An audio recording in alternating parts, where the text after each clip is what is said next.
नमस्कार दोस्तों, कैसे हैं आप सब। आशा करता हूं आप सभी अच्छे होंगे। तो आइए, आज के इस वीडियो में आपका स्वागत है।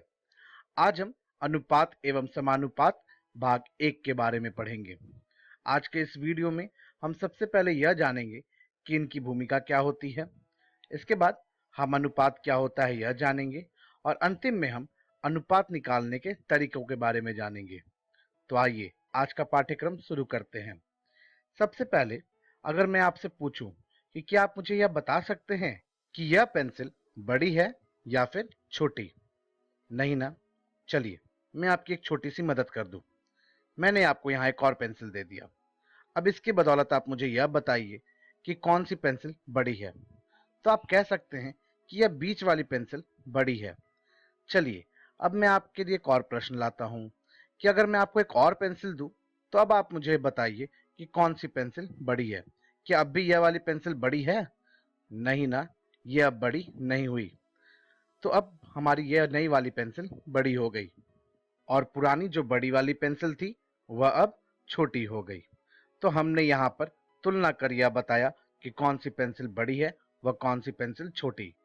तो अनुपात का भी प्रयोग हम तुलना के लिए ही करते हैं और यही इसकी भूमिका भी है। आइए, अब मैं आपको अनुपात के बारे में बताऊं। अनुपात बताने के लिए मैं आपको अपने दोस्त राहुल व मोहन से मिलाता हूं। राहुल का वजन 60 किलो है और मोहन का वजन 30 किलो। तो यहाँ पर हम कह सकते हैं कि अगर हम मोहन के वजन को 2 बार जोड़ें तो वह कुल जोड़कर राहुल के वजन के बराबर होगा, है ना? अब यहाँ के बाद हम इन दोनों के बीच तुलना करते हैं। तो राहुल के वजन का तुलना हम मोहन के वजन से करेंगे। राहुल का वजन था 60 किलो और मोहन का वजन 30 किलो। तो 60 किलो बटा 30 किलो करने पर हमें जो उत्तर ज्ञात होगा वह 2/1 ज्ञात होगा। तो अब जो हमें यह भिन्न ज्ञात हुआ है, इससे हम कह सकते हैं कि राहुल के एक अकेले का वजन मोहन के 2 गुना है। तो यहाँ हमने तुलना कर यह बता दिया। अब यह जो हमें भिन्न ज्ञात हुआ है, इसे हम अनुपात के तौर पे किस प्रकार लिखेंगे। सबसे पहले जो हमारे अंश वाला हिस्सा है, हम सबसे पहले उस संख्या को लिखेंगे। तो यहाँ पर 2 है तो हमने 2 लिखा। इसके बाद जो हमारा विभाजन का चिन्ह है, इसके लिए हम अनुपात का चिन्ह देंगे और अंतिम में जो हमारे हर भाग में संख्या है उस संख्या को लिख लेंगे। तो अब जो हमें यह संख्या ज्ञात हुई, यही हमारा अनुपात है।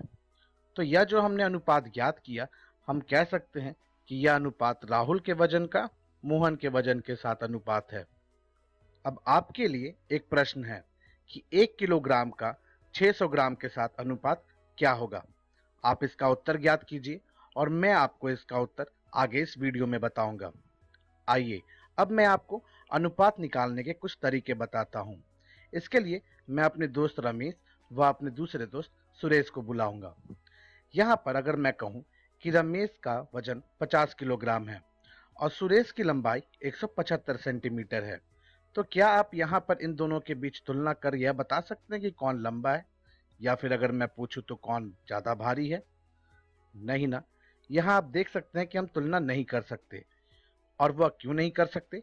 क्योंकि एक मात्रक किलोग्राम में है और एक मात्रक सेंटीमीटर में है। दोनों ही अलग अलग मात्रक हैं और दोनों ही बराबर में होने चाहिए। तो हमारा जो सबसे पहला तरीका है वह यह है कि तुलना करते समय दोनों राशियों के मात्रक समान होने चाहिए। अच्छा, अब यह बताइए कि अगर मैं कहूं रमेश की लंबाई 1.65 मीटर है और सुरेश की लंबाई 175 सेंटीमीटर है, क्या अब भी हम इनके बीच तुलना कर सकते हैं? आप देख सकते हैं कि अभी भी इनके मात्रक बराबर नहीं है, लेकिन मीटर को सेंटीमीटर में या फिर सेंटीमीटर को मीटर में बदला जा सकता है। ऐसे परिस्थिति में हम हमेशा बड़े मात्रक को छोटे मात्रक में बदलते हैं।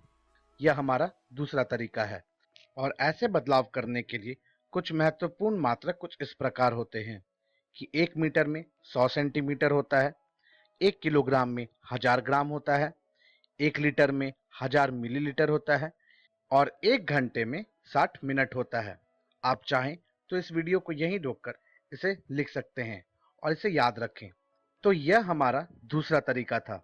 यहाँ हमने क्या सीखा कि अगर दोनों मात्रक बराबर नहीं है लेकिन एक मात्रक को दूसरे मात्रक में बदला जा सकता है, तो हमेशा हम बड़े मात्रक को छोटे मात्रक में बदलेंगे।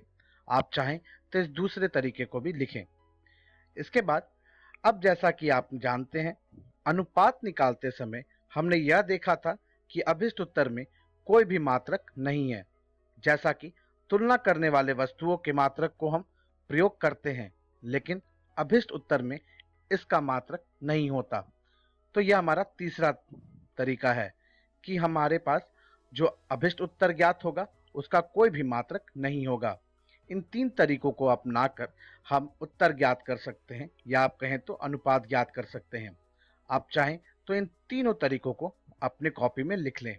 अब जैसा कि अनुपात में मैंने आपसे एक सवाल पूछा था कि 1 किलोग्राम का 600 ग्राम के साथ अनुपात क्या होगा। आशा करता हूं कि आपने इसका उत्तर ज्ञात किया होगा। अगर नहीं किया है तो कोई बात नहीं, आइए हम साथ में इसका उत्तर ज्ञात करें, और इसके लिए हम वही तीन तरीकों का प्रयोग करेंगे। तो आइए सबसे पहले हम यह देखें कि हमें किन किन दोनों चीज़ों के बीच में अनुपात ज्ञात करना है।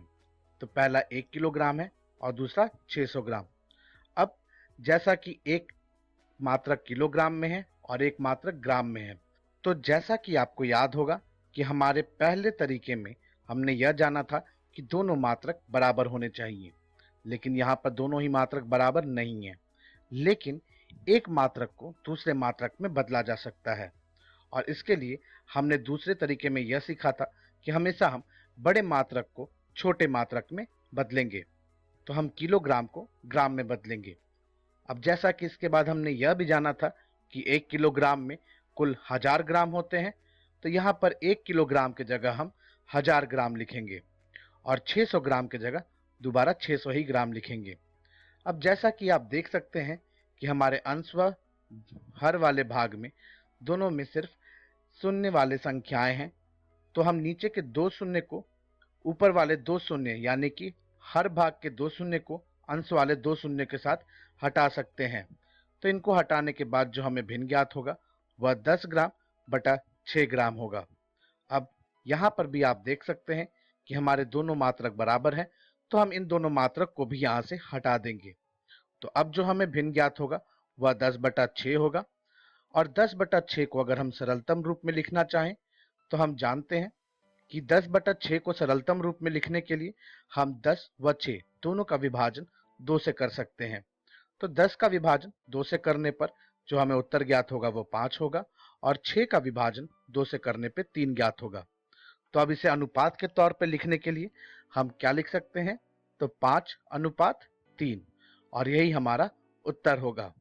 आशा करता हूं आपको यह समझ में आया होगा और आप इसे याद रखेंगे।